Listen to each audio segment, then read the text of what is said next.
네.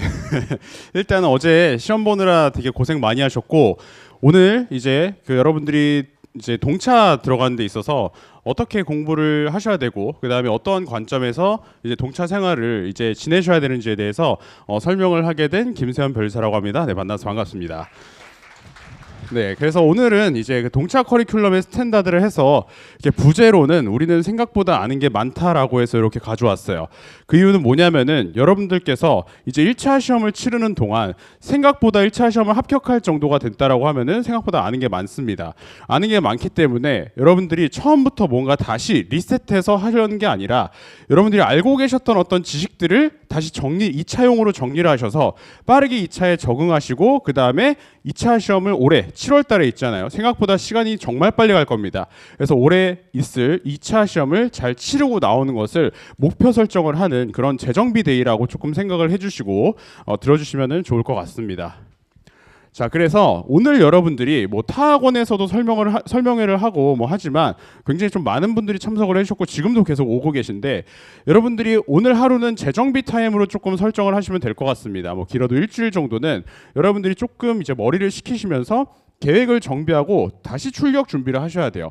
그래서 요거는 제가 뭐 유튜브에서도 제가 이걸 실어놨는데 제가 이런 뭐 전쟁 영화 같은 거를 좀 좋아해요. 그래서 이제 요거는 이제 탑건에 나오는 요 장면인데 여러분들이 이제 엄청나게 열심히 달리다가 잠깐 지금 착륙을 한 거예요. 그러면은 수많은 정비사들이 이제 비행기에 달라붙어서 재정비를 하고 비행기를 고친 다음에 빠르게 다시 3초 만에 이륙을 시켜야 됩니다. 지금 여러분들이 딱 그 상황이라고 보시면 돼요. 그래서 지금 우리 한빛학원에서 강사분들 여기 좀 이따가 다 오실 거거든요. 그래서 강사분들께 질문할 거 전부 다 질문하시고 여러분들이 어떻게 내가 동차 생활을 지내야지 루틴을 짜시고 계획을 짜는 시간이라고 생각을 하시면 될 것 같습니다. 일단 그래서 저 소개부터 먼저 드릴게요. 그래서 너가 뭔데 지금 여기서 나와서 이렇게 얘기를 하고 있냐라고 할 수 있기 때문에 뭐 이렇게 저는 한빛 상표법 대표 강사로 이제 이렇게 강의를 해드리고 있고요.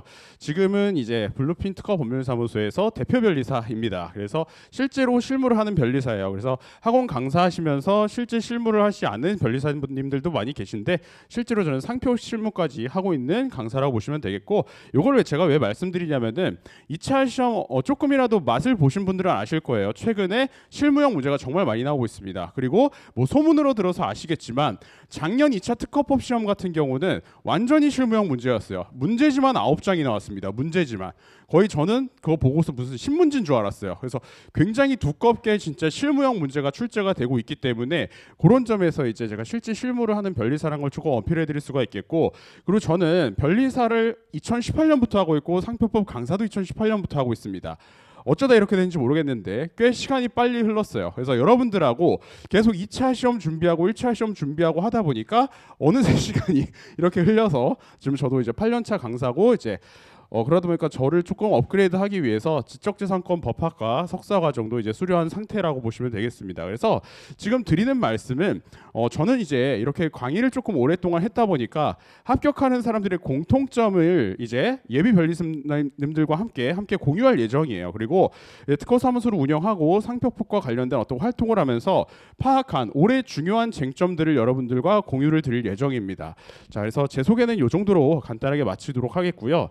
자, 일단은 합격의 3요소에 대해서 설명을 드리도록 하겠습니다. 여기 지금 생동차가 아니라 내가 기득이거나 삼시다라고 하시는 분 있으실까요? 혹시? 부끄러워서 손을 못 드시겠지만 그냥 저한테 눈빛으로 쏴주시면 됩니다. 나는 1차 경험이 조금 더 있고 그 다음에 2차도 몇 번 맛을 봤다라고 하시는 분들께서도 요거를 조금 들어주시면 좋겠기 때문에 요걸 가져온 거예요. 이거는 동차뿐만 아니라 모든 수험생들의 합격의 3요소라고 보시면 되겠습니다. 자, 일단 첫 번째는 실력이 있어야 되겠죠. 실력이 없으면은 합격을 할 수 없습니다. 그리고 실력보다 더 중요한 거를 저는 멘탈이라고 생각을 합니다. 동차 기간은 제가 미리 말씀드리지만 여러분이 동차 설명에 오셨지만 동차 기간이 쉬울 거라고 생각하고 오셨다고 생각하지는 않아요.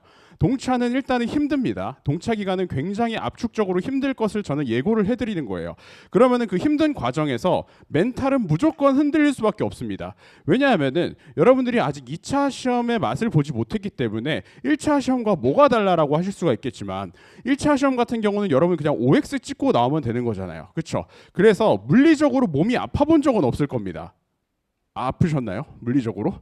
네, 물리적으로 몸이 아파 보신 적은 없으실 텐데 2차 시험은 백지에다가 이제 써내야 되는 거예요. 그래서 수많은 답안 연습을 하게 되고 그 다음에 내가 암기를 해야 되고 그것을 계속 틀리는 걸 반복하고 하다 보니까 실제로 팔도 아파요. 실제로 팔도 아파서 저도 합격을 한 다음에는 1년 동안은 계속 병원에 다녔습니다. 합격하고도 1년 동안. 왜냐면은 팔이 망가져가지고 이제 은행 가서 이제 제가 뭐 합격했으니까 저도 이제 뭐 사회생활을 해야 될 거잖아요. 그래서 은행 가서 계좌를 만들려고 하는데 서명을 해야 되는데 이게 안 나가는 거예요. 팔이 너무 아파가지고. 그래가지고 야 이거 내 문제가 있겠구나. 이거 내 변리사 합격하고 무슨 장애를 얻은 것 같다라고 해가지고 정형외과에 주기적으로 가서 제가 치료를 받았던 기억도 있습니다. 그 정도로 이제 체력적으로도 힘들어지기 때문에 멘탈 또한 중요해요. 그리고 여러분들께서 간과하시는 게 있는데 사실 얘도 무시할 수가 없습니다. 저는 솔직하게 말씀을 드리는 거예요. 운도 굉장히 중요합니다. 자, 그러면은 여러분들께서 생각을 하시기에 우리가 컨트롤할 수 있는 영역을 컨트롤 하셔야 되겠죠. 자, 그러면은 일단 첫 번째, 실력을 컨트롤할 수 있을까요? 실력은 컨트롤할 수가 있겠죠. 그렇죠? 멘탈은 컨트롤할 수 있을까요? 멘탈도 컨트롤할 수가 있습니다. 운은 컨트롤할 수 있을까요? 얘는 컨트롤할 수가 없겠죠. 그렇죠? 운이 컨트롤이 된다라고 하면은 누구나 운이 계속 좋은 환경에서 살 수밖에 없지 않겠습니까? 운은 컨트롤할 수가 없습니다. 그래서 솔직히 말씀드리면은 작년 60일의 변리사 시험은 동차분들이 운이 굉장히 없었던 한 해였어요. 왜냐하면은 제가 방금 말씀드렸다시피 특허법 시험이 정말 어렵게 나왔기 때문에 우리 2차 시험에서 1교시가 특허법이거든요. 그러다 보니까 그냥 첫날 멘탈이 와장창창 깨지면은 그 다음에 시험이 쉽다고 하더라도 우리 동차분들께서는 이렇게 조금 마음을 포기를 하게 됩니다. 그렇기 때문에 얘네들을 다 여러분들이 갖춘 상태에서 2차 시험을 합격하신다라고 생각을 하셔야 돼요. 자, 그러면은 우리는 컨트롤할 수 있는 걸 컨트롤하셔서 얘를 높이는 방향으로 가자라는 겁니다. 이게 일단은 2차 시험의 3요소라고 보시면 되겠습니다. 자, 그러면 여러분들 생각해 보세요. 실력만 좋으면 뭐가 될까요? 실력만 좋으면은 여러분들 장수생이 됩니다. 네, 의외의 답변이죠. 실력만 좋으면 장수생이 됩니다. 장수생들하고 제가 많이 얘기를 하다 보면은 이분들은 실력이 정말 좋아요. 오랫동안 공부를 했기 때문에 정말 뭐든 물어보면 다 잘 알고 그 다음에 2차 시험에 아예 생태계를 잘 알기 때문에 어떤 강사에서 어떤 포인트를 쓰면은 어떻게 점수가 잘 나오고 이걸 좋아하는지도 알고 있어요. 그러다 보니까 실력은 좋은데 합격 계속 못하시는 분들이 이렇게 되는 거예요. 그럼 이분들은 뭐가 없는 걸까요? 멘탈이 없는 겁니다. 장수생분들하고 제가 얘기를 하다 보면은 실력은 좋지만 멘탈이 상당히 약해요. 뭐만 하면 부서져가지고 갑자기 저녁에 술 마시러 갑니다. 내가 예상한 대로 되지 않으면은 뭔가 가서 그냥 스트레스를 풀어야 된다라는 그런 이상한 핑계하에 계속 놀아버린다라는 거예요. 자, 그럼 멘탈만 쓰면 뭐가 될까요? 멘탈만 쓰면은 그냥 동기부여가가 됩니다. 동기부여가가 돼요. 그래서 주변 사람들에게 계속 화이팅을 외치고 본인은 그냥 실력이 없어지는 그런 동차생을 겪게 되는 거죠. 운만 좋으면 뭐가 될까요? 운만 좋으면은 아무것도 되지 않아요. 자, 그렇기 때문에 여러분들이 컨트롤할 수 있는 이 실력과 멘탈을 컨트롤하고 그 다음에 이 실력과 멘탈을 컨트롤하면서 이게 높아진 상황에서 어떠한 상황에서 설령 운이 안 좋더라도 내가 합격을 하겠다라는 마음가짐으로 2차 시험을 대비를 하셔야 되는 거예요. 이해가 되셨습니까? 자, 그러면은 각각의 요소들에 대해서 우리가 인수분해를 한번 해보도록 할게요. 자, 그럼 실력이란 건 무엇일까라고 우리가 생각을 해봅시다. 2차 시험에서 실력이라는 것은요, 이해와 암기와 쓰기가 병행이 돼야 돼요. 자, 저는 여러분들께 이렇게 좀 말씀을 드리고 싶어요. 뭐 타학원에서도 뭐 설명회 들어보셨고, 그다음에 뭐 유튜브도 보셨고, 요새 뭐 영상도 막 자주 나오기 때문에 보셨겠지만, 뭐 이렇게 설명회들 하실 거예요. 2차 시험은 몇백 명이 보고 여기서 몇 명 안에 들어야 되고, 뭐 지금 선택 과목은 뭐가 유리하고, 뭐 이런 것들은 다 여러분들이 그냥 그런 데서 들으시면 되는 거고, 제가 진짜로 제가 동차생을 많이 배출해 본 입장에서 말씀드릴 수가 있는 건 뭐냐면은, 동차 시험은 여러분들 남들과의 경쟁이 아닙니다. 남들과의 경쟁을 하면은 동차 시험은 필패할 수밖에 없어요. 왜냐면 남들과의 경쟁에서 밀리는 게 동차거든요. 아니, 생각해 보세요. 그러지 않겠습니까? 방금 장수생이라는 사람들은요, 5년 동안 2차 시험만 공부하는 사람들도 있어요. 그러면 그 사람들하고 모의고사 성적을 겨뤘을 때 여러분들이 그냥 처음에 가서 잘할 수가 있겠습니까? 잘할 수가 없어요. 그렇죠? 그럼에도 불구하고 동차가 합격을 하는 거는 남들과의 경쟁을 통해서가 아니라 본인 자신과의 경쟁을 하는 겁니다. 그래서 그런 뭐 몇백 명이 보고 이 안에 들어야 되고 이런 생각을 하는 것은 동차에서는 무의미하다라고 보시면 됩니다. 본인과 경쟁을 해서 본인이 어떻게 하루하루 나아질지를 생각하셔야 되는 게 동차 기간이라는 것을 일단 말씀을 드리고, 그래서 이해, 암기, 쓰기 요게 이제 병행이 돼야 된다는 거예요. 그럼 이해는 뭘로 하냐? 첫 번째, 여러분들이 방금 제가 그 서두에 말씀드렸다시피 우리는 생각보다 아는 게 많다라고 말씀을 드렸죠. 그렇기 때문에 여러분들이 1차 시험에서 이해되지 않은 부분을 이해하려고 하셔야 되는 거예요. 1차 시험에서 이미 이해가 된 부분이 있다. 그러면은 그 부분은 내가 아는 걸 믿고 그냥 가셔야 됩니다.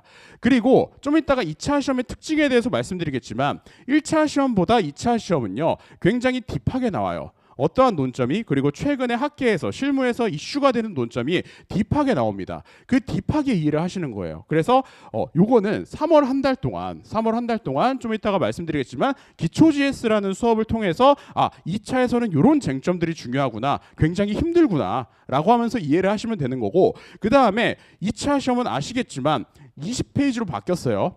이제 16페이지가 아닙니다. 제가 어제 이 설명회를 준비하면서 저도 스트레스를 되게 많이 받았나 봐요. 그래서 어떤 꿈을 꿨냐면은 제가 갑자기 이제 2차 수험생이 돼가지고 갑자기 답안지를 쓰고 있는 거예요. 그 답안지를 쓰고 있는데 그게 이제 16페이지인 거예요. 그래서 제가 그 감독관한테 손을 들어가지고 이거 20페이지로 바뀐 거 아닌가요? 라고 하니까 감독관이 맞다, 왜 수험생님만 지금 이렇게 16페이지죠? 라고 해서 제가 굉장히 막 걱정을 하면서 시험을 보는 꿈을 꾸고 왔습니다. 네, 20페이지로 바뀌었어요. 20페이지로 바뀌었기 때문에 그냥 백지에다가 여러분들이 아는 지식을 거기다가 쓴 다음에 그걸 갖고 사안을 풀어내셔야 됩니다. 그러다 보니까 당연히 암기가 되셔야 되겠죠. 암기가 되셔야 됩니다. 자, 그리고 이 암기한 거 어떻게 하셔야 된다? 쓰기예요. 그래서 우리 시험은요, 궁극적으로는 요 아웃풋입니다. 아웃풋을 많이 잘하시는 분이 합격을 하는 시험이에요. 그래서 이해, 암기, 쓰기의 교집합, 여기로 들어가는 게 이제 여러분들이 실력이 높다라고 말할 수가 있겠어요. 자, 그러면은 3월 동안 요거 하면은요, 요건 언제 하는 거예요? 늘 하는 겁니다. 암기는 지금부터 이해하고 암기해야지가 아니에요. 이해하면서 암기하고, 암기한 다음 이해하고, 계속 요게 사이클이 반복되면서 그걸 또 써봐야 되는 거예요. 내가 모르더라도 뱉어봐야 된다는 겁니다. 그래서 가장 바보처럼 접근하는 동차생이 뭐냐면은, 나는 이해와 암기가 완벽하게 된 다음부터 쓰기를 시작해야지. 그게 아니라는 겁니다. 일단은 여러분들이 아직 무면허지만 어떻게든 써봐야 된다는 거예요. 제가 요거 시험을 강의를 하면서 우리 시험과 가장 비슷한 시험의 유형이 운전면허 시험이라고 말씀을 드리거든요. 운전면허 시험하고 비슷한 이유는 뭐냐면 일단 1차를 필기를 보죠. 필기 통과하고 오신 겁니다, 여러분들은. 그 다음에 2차는 이제 실기를 보는 건데, 실제로 여러분들의 상표 같은 경우는 2차 시험에 쓰는 답안지가 정말 실무 서류랑 비슷한 형식이거든요. 다만 실무에서는 암기는 하지 않아도 되겠죠. 그렇지만 백지에다 써야 되니까 여러분들이 그거를 실제로 차를 몰아봐야지 이게 어떤 건지를 안다라는 겁니다. 그래서 막 써야 돼요. 네, 요 세 가지가 일단 실력이라고 보시면 되겠고, 그럼 멘탈이라는 건 무엇일까라고 했을 때, 자, 요게 더 중요해요. 사실 실력은요, 제 수업 들으면은 그냥 다 올라오십니다. 좀 이따가 제가 합격 후기 다 보여드릴게요. 자, 실력은 그냥 강사님들 수업 잘 들으면서 따라가면 올라가는 건데, 이게 진짜 힘들어요. 왜냐하면은 멘탈이라는 것은요, 여러분들이 기대치가 너무 단기간에 몰려있다라는 겁니다. 언제부터 실력이 향상되길 원하세요? 라고 질문을 드리면은 뭐라고 답변하실 것 같아요? 네, 뭐라고 답변하실 것 같아요? 내일이요 라고 하겠죠. 저는 내일부터 잘하고 싶고, 당연히 저도 마찬가지지만 처음부터 그냥 다 잘하고 싶은 게 사람의 당연히 본성입니다. 그런데 그게 안 돼요. 3월 달에도 안 되고 4월 달에도 안 되고 5월 달에도 안 됩니다. 이게 안 올라와요. 갑자기 그냥 책을 다 외워서, 판례를 다 외워서 쓰라고 하는 것 자체가, 여러분들 조문 다 외웠어요 지금? 조문 다 외우셨습니까? 1차 때? 다 안 외웠잖아요. 근데 그거를 그냥 쓰라고 하는 것 자체가 일단은 엄청난 스트레스예요.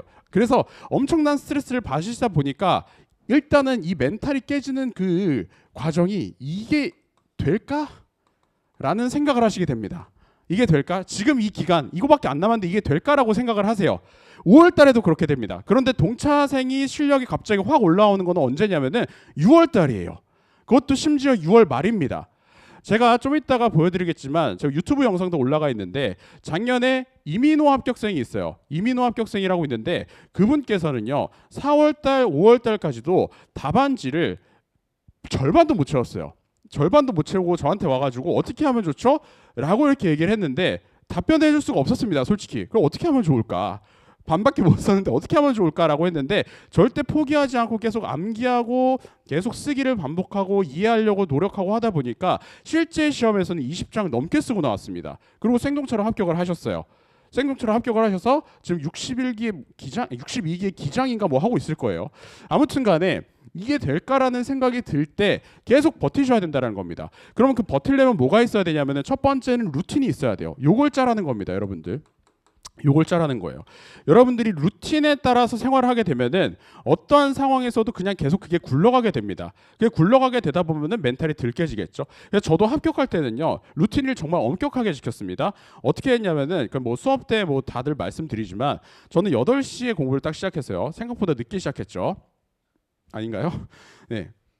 8시에 공부를 딱 시작해서 11시 반까지 공부를 합니다. 11시 반까지 공부를 하고 점심시간 딱 1시간 정도를 가져요. 12시 반에 들어와서 바로 공부하는 게 아니라 30분 동안은 딴짓을 좀 합니다. 그게 그냥 루틴이에요. 딴짓이 루틴입니다. 그럼 1시부터 다시 공부를 합니다. 3시까지 공부를 한 다음에 또 잠깐 한 15분 산책을 합니다. 그 다음에 그 3시 한 15분부터 다시 공부를 해서 6시까지 공부를 하고요. 6시부터 8시까지는 뭘 하냐면은 운동을 하고 저녁을 먹습니다. 저녁을 먹은 다음에 다시 8시부터 12시까지 공부를 했어요. 그런데 이 루틴이라는 게 시간적인 루틴일 뿐만 아니라 먹는 것도 통제를 했습니다. 여러분들 탄수화물을 너무 많이 먹으면은 머리가 졸리기 때문에 적절하게만 먹어줘야 돼요. 그렇다고 또 너무 안 먹으면 머리가 안 돌아가기 때문에 항상 아침에는 그릭 요거트를 먹었고 그 다음에 점심에는 이제 닭가슴살하고 현미 햇반을 먹었고 그 다음에 저녁에는 피자 2쪽을 먹었습니다. 피자를 사다가 다 냉동을 시켜놨거든요. 예, 그렇게 살았어요. 예, 정말 힘들게 합격을 했던 것 같습니다. 자, 그렇게 루틴을 지켜가지고 합격을 했어요. 자, 그리고 두 번째는 뭐냐면은 목표를 여러분들이 명확하게 설정을 하셔야 돼요. 근데 이 명확한 목표 설정이라는 게 제가 좀 이따가 정해드리겠지만 단기 목표와 장기 목표가 있어야 됩니다. 왜냐하면은 동차 시험이라는 건 여러분들 지금 되게 해맑아 보이거든요. 자, 이제 시작하기 전에 1차 잘 봤어. 이제 여러분들 뭐 1차 내가 잘 봤기 때문에 이제 2차 시험을 하면 돼 라고 이렇게 오셨겠지만 다음 주에 바로 이제 기초 GS라는 수업이 시작이 돼요. 그럼 기초 GS 수업을 들으실 때 여러분들의 표정을 보면은 전부 다 화가 나 있습니다. 왜냐하면은 일단 1차 시험에 취하지 마세요, 여러분들. 합격한 거는 일주일 동안 즐기시면서 루틴을 짜시되 거기에 취해가지고 한 달 동안 가시는 분들이 계십니다. 1차 시험밖에 안 되는데 변리사가 된다라는 느낌이 들거든요. 그렇기 때문에 단기 목표를 명확하게 세우셔야 돼요. 내가 이번 달에는 어떤 것을 끝내겠다. 이번 달에는 어떤 상태로 가겠다. 그 다음에 당연히 최종적인 목표는 뭐겠습니까? 우리 동차 시험을 잘 보고 나오는 거겠죠. 예, 그걸 합격 목표로 하셔야 되는 것이고 세 번째는 뭐냐면 요 믿음이에요. 뭐 약간 사이비 같은데 내가 이거를 했을 때 될 수 있다라는 믿음을 가져야지. 방금도 말씀드렸지만 이게 될까라는 생각이 수없이도 많이 들 거예요. 그렇기 때문에 난 이거 된다, 할 수 있다라고 생각하시고 루틴, 목표, 믿음을 설정을 하셔야 됩니다. 이해되셨습니까? 자, 그러면 제가 지금 실력과 멘탈에 대해서 말씀드렸는데 이게 뭐가 되겠습니까? 여러분들께서 우리 2차 시험 수업 시작하기 전에 이제 남은 일주일 동안 설정을 하셔야 되는 거예요. 여러분들 나름대로. 이해되셨죠? 자, 그래서 이렇게 멘탈과 실력을 여러분들이 향상시켜서 운을 도모하는 방향으로 가셔야 된다. 이게 동차 시험의 일단 전략이라고 보시면 되겠습니다.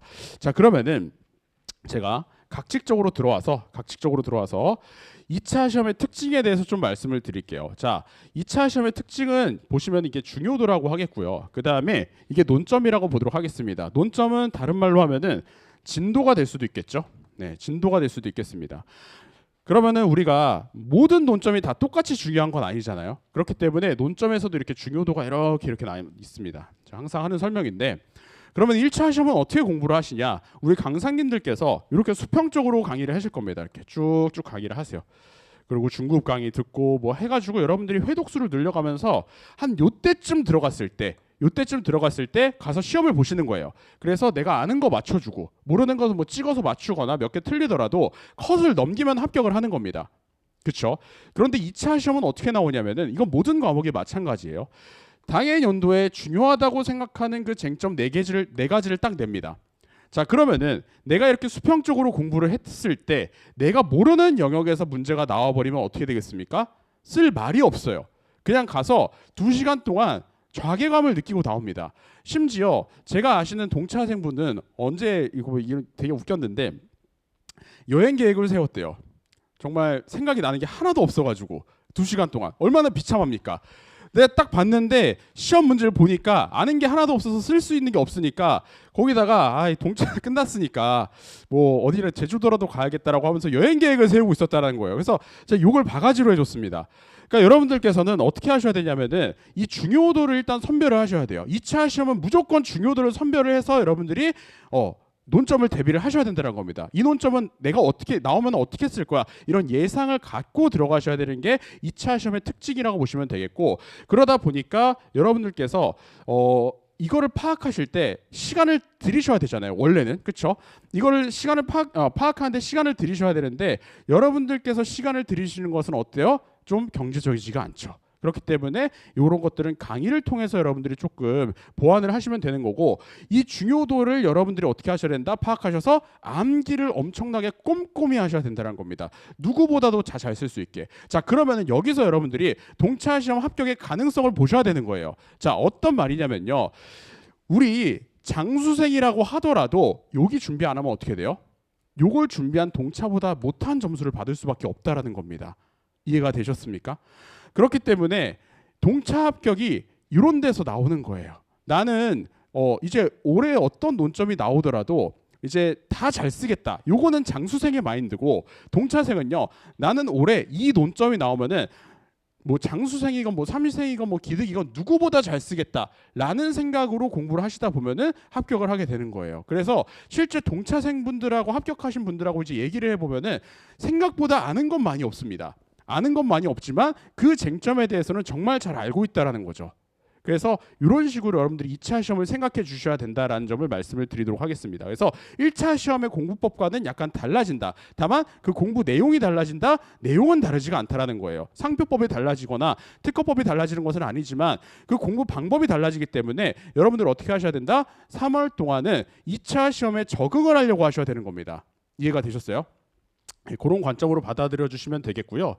자, 그래서 플랜을 제가 조금 짜드리면은 요거는 거의 모든 강사님들의 플랜에 있는 거예요. 그래서 여러분들이 기초 GS라는 수업을 2월 말에서 3월까지 듣는 겁니다. 자, 기초 GS는 뭐냐면은 방금도 말씀드렸다시피 2차 시험에 적응을 하는 강의예요. 그리고 2차에서 올해 뭐가 중요한 논점인지를 파악하는 강의입니다. 그리고 여러분들이 알고 있는 지식을 2차용 쟁점으로 정리를 하는 강의라고 보시면 되겠습니다. 그래서 딥하게 들어갈 곳은 더 딥하게 들어가고, 요게는 치고 지나가도 되는 거면은 치고 지나가고, 그런 거라고 보시면 되겠고, 그 다음에 사실 2차 시험의 꽃은 요거예요. 실전 GS는 반드시 수강을 하셔야 됩니다, 여러분들. 실전 GS는 반드시 수강을 하셔야 되는데, 동차 입장에서 봤을 때 각 과목별로 많아야 2세트만 푸시면 됩니다. 그래서 한 세트에서 2세트라고 보시면 되는데, 한 세트가 몇 개냐면은 한 세트가 8회치예요. 그러면은 한 회차에 문제가 4문제가 출제가 되거든요. 참고로 GS를 모르시는 분이 있을까 봐 말씀드리면은 GS는 2차용 모의고사 수업이라고 보시면 됩니다. 그래서 실제로 문제를 풀어보고 이 문제가 왜 어떠한 논점에서 중요해서 이게 출제가 된 건지를 설명을 드리고, 여기서는 이렇게 접근을 해야 된다, 이런 관점으로 바라보셔야 된다는 설명드리는 당해년도 약간 찍기 강의라고 보시면 됩니다. 그래서 8회차 그러면은 문제는 32문제가 되겠죠. 즉 32개의 올해의 중요 논점을 풀어보는 거라고 보시면 되겠습니다. 자, 그래서 GS가 이제 어떤 약자냐라고 또 질문하시는 분들이 계실까봐 말씀드리면은 몰라요.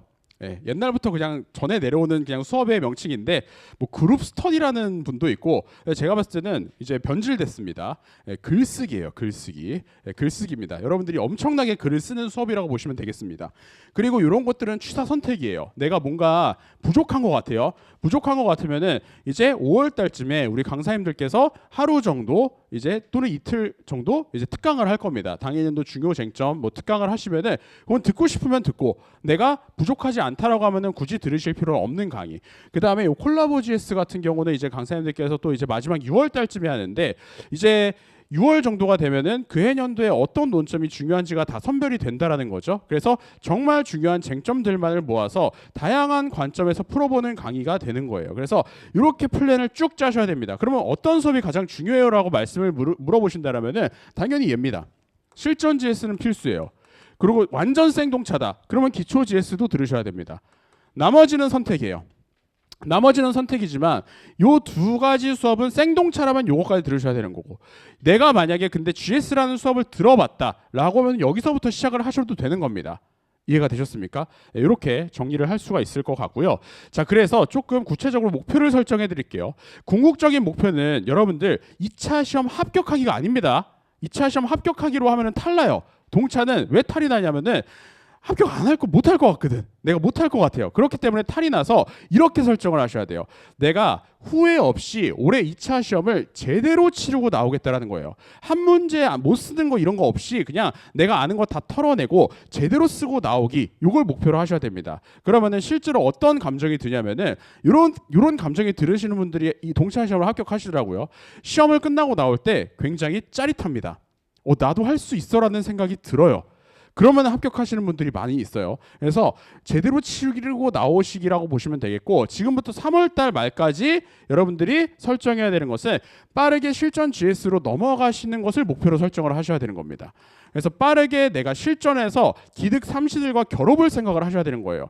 여러분들이 답안지를 냈다라고 해가지고 실제 시험에서 우리 채점자분들께서 동차구나, 내가 좀 착하게 채점을 해줘야 되겠지, 이렇게 생각을 하시겠습니까? 절대 그러지 않아요. 우리 교수님들은 무자비합니다, 여러분들. 여러분들이 착각하는 게 있어요. 뭐냐면은 지금까지 여러분들이 겪어봤던 가장 큰 시험이 뭐예요? 변리사 1차 시험 말고, 어제 본 거 말고 여러분들이 지금까지 겪어봤던 가장 큰 시험은 수능입니다. 그렇죠? 자, 그러면 수능 시험하고 자꾸 이 시험을 동일시하려고 하는데, 수능 시험 같은 경우는 어떤 시험이냐면 그 본질 자체가 여러분들의 실력을 그냥 평가를 해서 그 수준에 맞는 대학교에 보내는 게 목적이에요. 우리나라의 대학 진학률이 95%가 넘었다고 제가 알고 있는데, 그 대학교까지 교육 과정을 이수하게 하는 것을 목적으로 하는 게 수능 시험입니다. 그러니까 수능 시험 같은 경우는 어떻게 되셔야 되겠어요? 난이도가 조절이 돼야 되겠고요. 그 다음에 뭐 킬러 문항이라고 하잖아요. 뭐 그런 것들도 좀 조절이 돼야 되겠고, 어쨌든 잘 정규 분포를 만들어 놔야 되는 게 수능 시험이에요. 그런데 이 변리사 시험 같은 경우는 정규 분포가 만들어지면 큰일 납니다. 변리사 시험은요, 200명을 딱 잘라야 되는 시험이에요. 여러분들 올해 시험 보셔서 아시겠지만 문제 거지 같은 거 나와요. 1차 시험 보셔서 아시겠지만 거지 같은 거 나오고, 그 다음에 채점도 거지 같아요. 2차 시험은. 2차 시험에서 제가 예언을 하나 드리자면은 올해 무조건 특상 민에서 이상한 짱돌 하나 나옵니다. 이상한 짱돌 하나 나올 수밖에 없는 게 여러분들을 떨어뜨려야 되는 시험이라니까요. 그러니까 정규 분포를 이렇게 만드는 게 아니라 이렇게 만들어져요. 정규 분포가. 여기가 평균이에요. 나 평균이다라고 해서 좋아할 게 아니라는 겁니다. 여기가 평균이고 우리는 200등 안에 들어가야 되는 겁니다. 이게 촘촘한 게. 어제 시험 보셔서 아시겠지만 올해 컷이 몇 점일 것 같아요, 여러분들? 그냥 그거는 여러분들이 피부로 느끼고 있어요. 이런 시험의 공통점은 뭐냐면은 자기가 자기 운명을 알아요. 내가 딱 뭐 70점 후반이다. 좀 쫄리죠, 지금은. 근데 작년 같아봐요. 70점 후반이다. 안 쫄리죠. 그러니까 이게 뭐냐면은 정말 합격권의 그 수험생들이 여기 몰려 있다라는 거예요. 이렇게 따다다다다. 여기서 딱 200등 안에 들어가야 되는 게 우리 시험이다 보니까 정말 사소한 거에서 변리사냐 아니면은 기득으로 넘어가냐, 이게 갈리는 시험이에요. 누군가를 떨어뜨려야 되는 시험이기 때문에 그래서 빠르게 실전으로 넘어가셔야 된다는 겁니다. 기득이라고 해서 봐주지 않고 삼시라고 해서 봐주지 않고 오로지 공평하게 답안지로만 승부를 보는 게 2차 시험이에요. 오히려 좋죠. 그렇죠? 그래서 빠르게 실전 GS로 넘어가셔서 여러분들이 겪어보셔야 되는 거고, 그래서 기초 GS, 실전 GS 방금 설명드린 것처럼 수강을 하시면 될 것 같습니다. 기초 GS란 뭐냐면은 이게 합쳐진 거예요. 2차형 기본 강의랑 답안 작성 강의입니다. 자, 이게 핵심이겠죠? 답안을 써봐야지. 그래야지 나중에 내가 네 문제를 겪어볼 수가 있잖아요. 그래서 여기서는요, 2문제만 씁니다. 보통 2문제만 이제 작성을 하시고 내가 답안은 이렇게 써야 되는 거구나를 익히는 강의라고 보시면 되겠습니다. 그리고 2차형 기본 강의에서 이제 쟁점 위주로, 조금 중요 쟁점 위주로 올해 뭐가 중요하니까 이건 잘 준비해 놓으세요. 이런 식의 강의라고 보시면 돼요. 자, 그리고 암기와 이해를 하시는 거고, 사실 기초 GS는 강사 입장에서 보면은 엄청나게 힘든 강의입니다. 왜냐하면은 기본 강의도 아니고 그냥 실전 GS도 아니고 이걸 짬뽕해가지고 여러분들께 제공을 해드리다 보니까 여러분들이 엄청난 무한 질문을 하세요. 그럼 무한 질문을 하시면 그걸 다 받아들이면서 이해를 시켜드리는 강의다라고 보시면 되겠고, 이걸 이걸 끝나셨을 때 어떤 생각이 드셔야 되냐면은 2차 시험도 할 게 정해져 있고 그 다음에 생각보다 많지 않다라는 것을 깨달으셔야 됩니다. 그렇기 위해서 많은 강사님들, 저를 포함해서 많은 강사님들이 다양한 툴을 만들어 놨어요. 뭐 시각화 자료도 주고 마인드맵도 해주고 그림도 그려주고 뭐 재밌는 막 농담도 하고 뭐 아무튼간에 그렇다라는 겁니다. 그래서 생각보다 할 게 없다라는 것을 여러분들이 느끼셔야 되는 거고, 그 다음에 실전 GS는 뭐냐면은 2차용 쟁점 강의가 들어가면서 답안 작성 요거 4문제를 하는 겁니다. 그래서 실제 시험과 가장 유사한 환경에서 여기 오셔서 쓰고 매번 등수가 나와요. 매주 등수가 나와요. 이거 실전 GS를 하면 시간이 정말 빨리 갈 겁니다. 하고 했는데 벌써 4주 지났어. 토일 이렇게 해요 보통. 여기서 요거를 이렇게 이제 답안 작성하시면서 2차 시험에 완벽하게 적응을 하고 실전 훈련을 하는 그런 훈련이라고 보시면 되겠고, 쟁점은 실제 올해 중요한 논점을 의미하고요. 중요 쟁점들에 대해서 실제 답안을 써보고 피드백하는 것을 목적으로 합니다. 그리고 실전 GS를 들었을 땐 여러분들이 이런 생각이 들으셔야 되는 거예요. 이게 될 수도 있구나. 나도 답안을 다 잘 쓸 수가 있구나. 이 논점에 대해서는 내가 누구보다도 잘 쓸 수가 있겠네라는 것을 준비를 하시면서 본인의 약점을 찾고 보완해야 되는 거예요. 그래서 실전 GS에 나왔던 논점을 그 다음날 쓰게 하잖아요. 정말 신기한 일이 벌어집니다. 제가 뭐 종합반도 운영을 하고 있고 하다 보니까 이제 뭐 많은 수험생들하고 대화를 하게 되잖아요.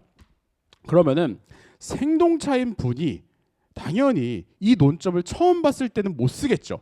근데 장수하신 분들, 뭐 30 이상이신 분들이 그 논점을 쓰면은 이거 작년에도 한번 봤으니까 잘 쓰겠죠. 그렇죠. 그러면은 딱 그 시점, 그 실전 GS 수업이 이루어지는 시점에서는 당연히 누가 점수가 높겠습니까? 당연히 장수생의 점수가 높겠죠. 그런데 그 실전 GS가 끝나고 바로 그 다음 날 또는 일주일 뒤에 똑같은 논점에 대해서 다른 각도로 물어보면은 동차생이 더 잘하는 결과가 나올 때가 있습니다. 자, 이게 뭐냐면은 이 실전 GS라는 수업은 어떤 한 회차를 내가 진짜 성실하게 소화를 했냐 안 했냐에 따라서 실력 향상이 짝짝짝짝 되는 강의라고 보시면 됩니다. 이 논점을 아냐 모르냐가 중요하다라는 거예요. 이해되셨습니까? 그래서 그런 강의라고 보시면 되겠습니다. 자, 그래서 이것도 뻥치는 거 아니야? 라고 뭐 질문할 수가 있어서 그냥 말씀드리면은 동차 합격사 이렇게 많이 나와요. 그래서 실제로 이거 동차 합격사 후기 이건 그냥 보여드리는 거고, 그러면 기득 30는 뭐 안 가르치니? 많습니다. 이거 제가 카톡 이제 뭐 캡처해 왔잖아요. 이것도 뭐 합격 후기고. 그래서 이런 것들은 이제 여러분들이 뭐 홈페이지에서 보시면 되겠고, 실제로 동차 합격생들은 많이 나오고 있고, 그리고 불가능한 게 아니다라는 겁니다. 그래서 마지막 멘트하고 끝내도록 하겠습니다. 동차 합격은 쉽지가 않아요. 그래서 제가 어떤 이 설명할 때마다 조금 생각나는 문구가 있는데, 여러분들 그 유재석 씨 아시죠? 모를 수가 없죠. 유재석 씨가 옛날에 그 무한도전은 아시나요, 여러분들? 그 세대가 이제 아닌가요? 그 무한도전에서 그런 말을 한 적이 있어요. 그 이제 하하 씨가 이제 뭐 유재석하고 이제 얘기를 할 때, 유재석 씨랑 얘기를 할 때, 유재석 씨가 딱 이 말을 했다고 했죠. 스타가 되지 말라는 법은 없다. 근데 스타는 아무나 되는 줄 아냐? 근데 그게 너가 아니란 법은 없다라는 거예요. 동차도 마지막이에요. 동차도 마찬가지예요. 마지막이 아니라 마지막 멘트를 하다 보니까 마찬가지입니다. 동차 합격은 쉽지가 않아요. 그리고 근데 매년 나옵니다. 그리고 증가하는 추세예요. 그래서 어렵다고 해서 못하는 게 아니라 동차 합격자가 여러분이 아니라고 생각하시면 안 된다는 겁니다. 당연히 어렵지만 여러분들도 할 수가 있는 거고, 그래서 내가 올해 동차 합격을 한다라는 마음가짐으로 공부를 하셔야지 동차 합격의 가능성도 있고, 설령 그게 아니더라도 기득에 수월하게 합격을 할 수가 있다는 겁니다. 그래서 이제 5개월 남았습니다. 또 여러분 5개월 남았어요. 그래서 다시 한번 처음으로 돌아가서 말씀드리면, 이번 주 한 주 동안은 머리를 조금 식히시면서 여러분들이 어떠한 루틴으로 공부를 할 거고, 내가 어떤 장소에서 어떤 독서실에서 공부를 할 거고, 몇 시에 일어나서 어떻게 할 거고, 누구의 강의를 수강할 거고, 이런 것들을 조금 계획을 세우는 재정비 타임으로 가지시기 바랍니다. 그래서 저는 여기까지 하도록 하겠고요. 이 QR코드는 여러분들이 촬영을 해주셨다가 저한테 질문을 하시고 싶으면은 요거로 들어오셔서 질문하면은 제가 성실하게 답변을 해드리도록 하겠습니다. 저는 김세환 변리사였고요. 여러분들 2차 수업에서 그러면은 만나 뵙도록 하겠습니다. 고생하셨습니다. 네, 안녕하세요. 네, 한빛 변리사 학원에서 디자인 보호법 강의하고 있는 정다운 변리사라고 합니다. 1차 강의도 하고 있어서 뭐 제가 좀 아는 얼굴도 좀 보이는 것 같고, 대부분 처음 뵙는 얼굴이네요. 1차 딴 데서 많이 들으시죠? 근데 이제 2차 디자인 보호법 들으실 거면 제가 1타입니다. 아마 여기서 들으셔야 할 거예요. 네, 그러면 오늘은 여기 디자인 보호법을 선택하지 않으시는 분들도 있을 거기 때문에 제가 뭐 디자인 보호법의 어떤 공부 플랜을 이 앞에서 짜드리는 건 사실 시간상으로도 좀 말이 안 되고 목적에도 좀 어긋나기 때문에 저는 선택 과목을 고민하고 계신 분들이 아직도 있을 것이다 라는 생각을 좀 하고서 법 과목을 선택 과목으로 왜 그렇게들 많이 하는지, 그리고 디자인 보호법이 왜 선택 과목 중에 제일 많이 선택하는 과목인지, 그리고 만약에 선택했을 때 이게 내가 동차 합격하는데 좋은 게 맞는지를 좀 말씀을 드리려고 해요. 그래서 오늘은 거기에 포커스를 맞춰서 제가 최대한 빨리 좀 설명을 드리겠습니다. 우리 디자인 보호법은 1차 공부할 때 배웠던 과목이죠. 근데 유일하게 1차에서 공부한 특허, 상표 다 2차에서 필수 과목인데 디자인만 선택 과목이에요. 저는 굉장히 억울해요. 기분이 많이 좋지 않습니다. 근데 이게 디자인 보호법이라는 과목도 사실 변리사 실무를 해보면 상표만큼이나 정말 중요합니다. 우리 특허 변리사, 뭐 전자 변리사, 기계 변리사 이런 말은 많이 듣죠. 화학 변리사 이런 말은 많이 듣는데 상표 디자인은 항상 묶여져 있어요. 상표 디자인 변리사 뭐 이렇게 많이 부릅니다. 그래서 뭐 문과 출신이신 분들이라든지 아니면 조금 전공이 특수 어떤 기술 전공을 갖지 못하는 사람들이 상표 디자인 또 전공으로 많이 하시죠. 상표 디자인은 항상 이렇게 묶어서 가는 상표 디자인 두 개가 동시에 매우 중요한 과목인데 디자인이 아직까지 필수 과목이 되진 못했습니다. 근데 뭐 늘 얘기를 하고 있지만 뭐 산인공이나 뭐 특허청이나 늘 하는 말이 그거예요. 디자인 보호법 뭐 그리고 더해서 저작권법 이거 언젠가 필수 과목 된다. 이런 말이 계속 있습니다. 매년 있어요. 저는 계속 기다리고 있습니다. 그때까지 강의를 할 거예요. 계속 기다리고 있는데 그렇기 때문에 우리 디자인이라는 과목도 2차에서 굉장히 의미가 있는 과목이고 합격하고 나서 활용도도 굉장히 높다라는 말씀을 먼저 드리고 다음 내용으로 넘어가겠습니다. 그래서 뭐 짧게 해야 되기 때문에 제가 강사 소개 간단히 하고 왜 디자인 보호법인가, 그리고 디자인 보호법 2차 시험 문제 조금 보여드릴 거예요. 뭐 여기서 풀자는 얘기가 아니고요. 제가 어떤 식으로 나오는지 봐야 이걸 하고 싶다, 하기 싫다 이런 마음이 좀 들 수가 있잖아요. 그리고 디자인 보호법 선택했을 때 동차 합격을 하기 위해서 어떤 전략을 가질 수 있는지 말씀을 드릴게요. 제 소개를 드리면 뭐 여기다가 사진을 붙이게, 저는 여기 실물이 있는데 여기다가 사진을 넣으면 좀 웃기더라고요. 사진빨이라는 걸 티내는 것도 아니고 저는 사진 없습니다. 그래서 제 프로필을 딱 3개로 정리를 해드릴 수가 있어요. 임팩트 있게. 첫 번째 55회 합격자거든요. 제가 디자인 보호법 수석입니다. 믿고 오셔도 돼요. 그래서 제가 디자인 보호법 시험 그때 72점인가 맞았는데 70점대는 저밖에 없었습니다. 그래서 제가 이렇게 디자인이라는 선택 과목을 강의하게 된 것도 사실 그 이유가 좀 컸어요. 다른 과목을 하고도 싶었지만 그걸 좀 홍보 수단으로 좀 써야겠다, 이렇게 생각을 했었고, 두 번째로 저는 지금 7년차 변리사입니다.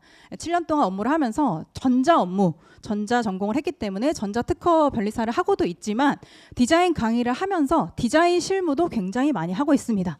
심판 소송까지도 하고 있고, 그래서 디자인 실무 전문가로서 활동을 하고 있어서 외부 강의도 많이 다녀요. 디자인 강의 같은 것도 많이 다니고 특허 강의도 많이 다니고 있습니다. 그리고 세 번째로 저는 강의를 또 7년째 하고 있습니다. 7년차 디자인 보호법 강사이기도 하면서 아까 말씀드렸죠. 제가 2차 디자인 보호법에서는 최다 수강, 그리고 뭐 이제 다녀보시면 아시겠지만 제가 제 입으로 자꾸 이렇게 말하니까 좀 민망한데 제가 이런 거 잘 못하거든요. 근데 제 책만 보이실 겁니다. 2차 디자인 보호법은 택틱이라는 교재 혹시 처음 들으시죠? 이름이 좀 어렵지만 택틱 디자인 보호법이라는 책을 아마 거의 90% 보실 겁니다. 제가 책 판매 수량을 보면 알아요. 그래서 여러분도 디자인 보호법 하고 싶다 이러면 제 책을 보셔도 합격하는데 전혀 문제가 없다라는 얘기입니다. 그래서 제가 자신 있게 말씀드릴 수 있습니다. 자, 그러면 동차생에게 디자인 보호법이 진짜 좋은 과목이다라고 제가 말씀드릴 수 있는 이유, 이거는 사실 저작권법도 어느 정도는 포함이 돼요. 법 과목이라는 건 항상 좀 비슷하기 때문에, 그래서 같이 좀 말씀을 드릴 수 있는데, 뭐 1번은 사실 디자인의 좀 특수한 특징이죠. 1차 시험에서 공부한 유일한 선택 과목입니다. 다른 건 하나도 없어요. 그렇죠? 그렇기 때문에 익숙한 내용으로, 아까 좀 김세현 변리사님도 말씀을 하셨지만 2차는 내용이 새로운 게 전혀 아닙니다. 디자인 보호법이라는 법이 1차 할 때 법 따로 있고 2차 할 때 법 따로 있나요? 아니기 때문에 똑같은 내용으로 한다. 그러면 1차 때 내가 디자인 보호법 공부를 한 내용을 그대로 가져와서 2차 시험에 맞게 적응만 시키면 되는 겁니다. 그래서 그렇게 할 수 있는 과목이라는 점, 그리고 두 번째로 하루 짧은 시간 투자로 대비 가능하다라는 점이에요. 우리 뭐 합격 합격수기 많이들 읽어보시죠. 합격수기 많이 읽어보면 뭐 디자인보호법 합격했는데 내 합격수기가 딱 보면 선택 과목에 대한 얘기는 진짜 조금밖에 없는 경우가 너무 많아요. 제가 정말 너무 화가 납니다. 좀 써줬으면 좋겠는데 이게 왜 그러냐면 너무 그냥 쉽게 패스를 했다. 좀 그냥 뭐 자세하게 전략 얘기할 필요 없이 정다운 변리사 강의 들었더니 해결됐다. 그래서 아마 안 적은 거라고 저는 생각을 하고 있습니다. 자신 있게. 그러면 하루 짧은 시간 얼마나 짧은데 하면은 수기에 보면 좀 자세히 적으신 분들은 그런 것도 적었어요. 하루 1시간 준비합니다. 디자인보호법은 하루 1시간 그리고 뭐 주말에는 GS 듣느라 바빠요. 평일만. 그러면 하루 1시간씩 평일 내내 매일매일만 하시고 시험 때까지 하면 디자인은 뭐 하루 2시간, 3시간 공부할 필요 전혀 없습니다. 그래서 이렇게 효율적으로 공부할 수 있는 과목 사실 별로 없어요. 선택 과목 중에는. 왜냐하면 공학 과목 해보신 분들은 이제 전공 수업 다 들어보셨잖아요. 들어보시면 아시겠지만 1시간 동안 문제만 읽다가 끝나는 경우도 있습니다. 그래서 1시간 동안 공부를 집중력 있게 해서 꾸준히 했을 때 내 실력이 쌓일 수 있는 좋은 과목이라는 점. 그리고 세 번째로 다른 법 과목 답안 수준과 상호 동시에 향상이 될 수 있다. 제가 법은 이제 1차 공부 다들 하셨기 때문에 제가 말씀드릴 수 있는데 법은 저는 약간 언어라고 생각을 해요. 우리 새로운 제2외국어, 제3외국어를 막 배우려고 하면 어때요? 처음에는 일단 글자부터 배우죠. 문자가 어떻게 생겼는지, 뭐 일본어를 배운다, 뭐 가타카나, 히라가나를 배우죠. 그러면 그걸 알면 뭘 해요? 일단 길 가다가 일본어 쓰여 있으면 읽을 줄은 알죠. 근데 무슨 뜻인지는 몰라요. 그냥 읽을 발음만 이렇게 따라해 볼 수는 있고, 또 조금씩 배우다 보면 인사말 배우고 뭐 이제 뭐 어떤 게 뭐 학교에서 어떤 말을 하는지 뭐 회사에서 어떤 말을 하는지 이런 거 배우다 보면 이제 조금 기본 회화할 줄 알고, 사실 모든 법 과목이 다 그런 수순이거든요. 일단 법이라는 과목이 나한테 좀 익숙해지게 법은 어떤 언어로 표현을 하는지 이런 것들을 좀 배워 나가다가 나중에는 이런 쟁점을 만났을 때, 문제를 만났을 때 내가 어떻게 설명을 하는 게 설득적인지. 우리 뭐 유튜브 많이 보시나요? 유튜브 많이 보면 안 되는데 유튜브 많이 보시다 보면은 요즘 막 추성훈 아시죠? 추성훈 유튜브가 왜 끄덕끄덕 하시죠? 어제 1차 시험 끝나신 분들이 안 돼요. 유튜브는 아주 금물입니다. 근데 추성훈 씨 이제 유튜브 같은 거 보면 어떻게 한국말 어떻게 해요? 뭐 되게 이상하게 하잖아요. 근데 그분 보고 우리가 저 사람 한국말 못해 라고 하는 사람 있나요? 한국말 엄청 잘한다라고 하잖아요. 우리는 이제 시험장에 들어가서 법과목 답안지를 쓸 때 사실 그렇게 하면 돼요. 추성훈 씨처럼 하면 됩니다. 발음이 똑바를 필요 없어요. 어차피 교수님들이 보기엔 다 추성훈이에요. 아저씨 막 이러면서 다 똑같아요. 근데 대충 자기가 하고 싶은 표현만 하면 돼요. 그게 법과목 답안지거든요. 그럼 어때요? 표현할 줄 아는 방법을 알면 그 문장, 내가 말하고 싶은 주제가 달라져도 어떻게든 말하는 거잖아요. 그러면 그게 특허법이든 상표법이든 민사소송법이든 디자인보호법이든 다 똑같아요. 내가 대충 언어를 이렇게 표현한다라는 방법만 알면 조금 어눌하지만 말을 할 수 있게 되고 답안지를 쓸 수 있게 돼요. 그걸 만들어내가는 과정이라고 보시면 되기 때문에 우리 동차생분들은 답안지를 보면 교수님들이 보면 딱 봐도 이건 추성훈이네 해요. 아저씨 막 이렇게 써놨어요. 그래도 하고 싶은 말이 분명해요. 그러면 좋은 점수를 줍니다. 우리 교수님들이 무슨 이제 한국 네이티브처럼 한국말 하는 사람들을 뽑으려는 게 아니에요. 어차피 다 똑같아요. 뭐 4시, 5시. 저 2차 시험 진짜 많이 봤거든요. 제가 답안지를 썼을 때랑 동차생분들이 썼을 때랑 교수님들이 보기엔 다 추성훈이라는 거예요. 그러니까 내가 하고 싶은 말, 내가 이 주제에 대해서 쓰고 싶은 내용만 확실하게 쓰고 나오자라고 하면 합격으로 갈 수 있다고 생각을 하기 때문에, 그럼 이거 이제 무슨 말인지 이해되시죠? 디자인보호법도 똑같은 언어를 써요. 특허, 상표랑 민사소송법이랑. 그래서 민소 공부하고 특허 공부하고 답안지 열심히 쓰다 보면 디자인보호법 답안지 자동으로 잘 써요. 정말 그렇습니다. 그리고 디자인보호법에서 제가 또 알려드리는 답안지 스킬, 민사소송법, 특허, 상표에서 써먹어 보세요. 또 좋은 점수 받습니다. 상호 보완적일 수 있다라는 거고, 저작권도 당연히 마찬가지겠죠. 법과목이기 때문에. 자, 그래서 이제는 뭐 통계로 말씀을 드릴게요. 선택 과목 뭐 얼마나 선택하는지 아직 모르시는 분들이 있기 때문에 왼쪽에 보시면은 이게 제 작년이잖아요. 2024년 총 1,102명이 시험을 봤습니다. 2차 시험을 1,102명이 보고 그 중에 디자인보호법이 574명이 봤습니다. 그리고 두 번째로 저작권법은 294명이 받습니다. 뭐 대부분이죠. 이 두 과목을 합하면 거의 모든 선택 과목의 선택자들이 나오고요. 그래서 뭐 잘 보이게 하기 위해서 제가 이렇게 통계로도 갖고 왔죠. 요게 디자인 보호법, 요게 저작권법, 그다음에 많이 하는 게 회로이론, 화학반응공학, 유기화학, 뭐 나머지는 제가 좀 죄송하지만 기타로 묶어버렸어요. 네, 이렇게 통계가 나옵니다. 그래서 사람들이 바보가 아니에요. 네, 많이 선택하는 데는 그만한 이유가 있고, 근데 여기서 한 가지 뭐 예외가 있습니다. 공학 과목을 해도 좋은, 아니면 하는 게 더 좋은 사람도 있습니다. 분명. 왜냐하면 내가 자신 있는 하나가 확실히 있는 사람은 저는 공학 과목을 하라고 오히려 역으로 추천을 드려요. 나 학교에서 회로이론 문제 풀 때 굉장히 잘했다, 자신 있다, 그럼 회로이론 선택하시는 게 유리할 수 있습니다. 무조건 법 과목이 좋다, 이건 절대 아니에요. 그렇지만 그렇게 자신 있는 공학 과목이 없으면 안 하는 게 맞습니다. 제가 산 증인이에요. 이거 하고 저거 하고 계속 실패하다가 돌아와서 디자인 보호법 하고 합격했거든요. 그러니까 애매하게 이것저것 할 거 없는데 억지로 공학 과목을 덤벼들 필요는 없다라는 얘기입니다. 자, 그리고 요거는 선택 과목별 패스 비율. 우리 바로 작년에 맨 왼쪽 글자 좀 작지만 디자인 보호법 요 D가 패스예요. 패스. 우리 선택 과목은 패스 페일이죠. 통과를 해야 돼요. 50점 이상을 받아야 합니다. 작년에 패스를 너무 많이 줬어요. 저도 좀 당황스러웠어요. 근데 뭐 어쨌든 디자인 보호법, 저작권법 패스율이 굉장히 괜찮습니다. 괜찮고 재작년도 이것보다는 조금 낮았지만 크게 다르진 않아요. 법 과목이라는 거는 공부를 하면 패스시켜주는 좀 그런 게 있습니다.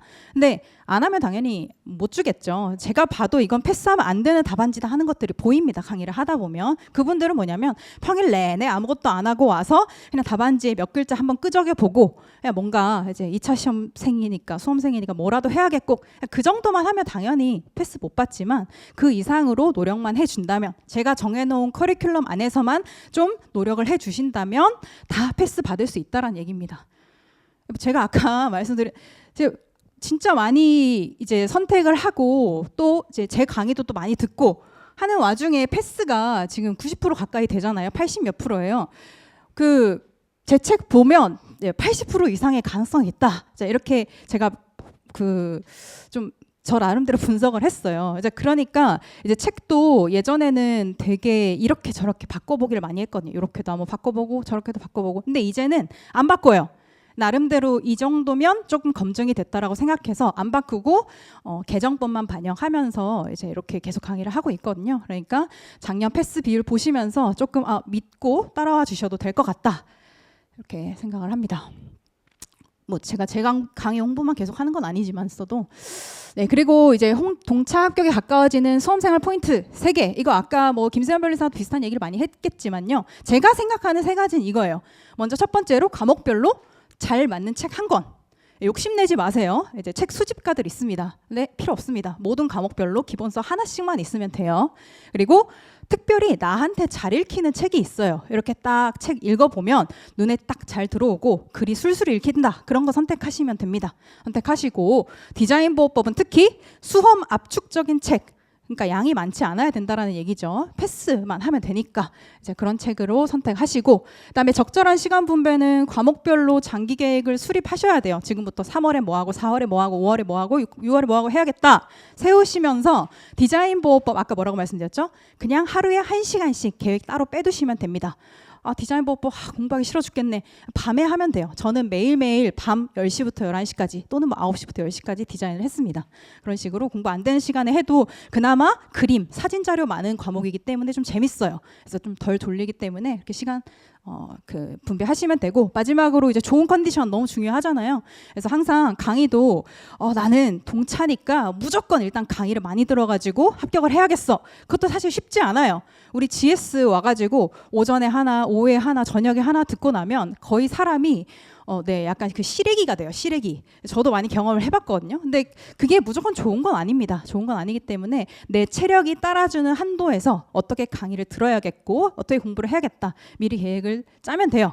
디자인 보호법은 제가 강의를 통해서 들어야 하는 강의에 이제 좀 필수적으로 들어야 하는 강의는 뭐다, 동차생은. 그리고 공부 어떻게 복습하면 된다, 이런 거는 강의에서 다 말씀을 드릴 거니까 그런 커리큘럼을 좀 참고하셔서 들으시면 될 것 같습니다. 네, 뭐 시간이 좀 빨리 가고 있기 때문에 뭐 대충 시험 문제 미리 보면 약간 이런 식으로 나와요. 그림 주거든요. 디자인 뭐 2개 주고 여기서 뭘 물어봤냐면 뭐 1번이야. 뭐 약간 이제 뭐 신경 안 쓰셔도 되고 일반론이니까 2번 같은 거 보면 관련 디자인 출원 후에 기본 디자인이 소멸 또는 기본 디자인 등록이 무효 취하 포기되거나 거절 결정이 확정된 경우 관련 디자인의 등록 가능 여부에 대해 설명하시오. 솔직히 이거 지금 다 아세요. 모르는 사람도 있겠지만 지금 갑자기 어제 시험 보고 와가지고 이거 보니까 좀 짜증나죠. 근데 그게 아니라 이걸 보면 감감히 생각해보면 모르는 내용이 아니에요. 근데 이거를 글로 쓰면 돼요. 2차 디자인 보호법도 어렵지 않습니다. 그리고 뭐 이런 식으로 이거 판례 그림 한 번씩은 다 보셨죠? 네, 이거 안 보셨다면 2차 공부 열심히 하면 돼요.